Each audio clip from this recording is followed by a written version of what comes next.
Hi, I'm Dr. Chris McNeil with Metro Detroit Chiropractors, and here's a question. Will epidural injections help with sciatica?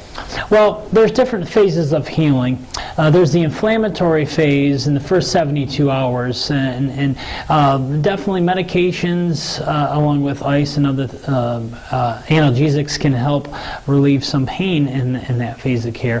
But when you start getting into the repair phase after 72 hours and after 6 weeks, the remodel phase, the epidural injections simply try to remedy some of the inflammation, whereas chiropractic care, it's a physical medicine, aims to correct the spinal alignment, to try to take the pinching off the nerves, the pressure off the discs, and allow the tissues to heal more functionally. So without that physical medicine, the epidural is simply just for the inflammation.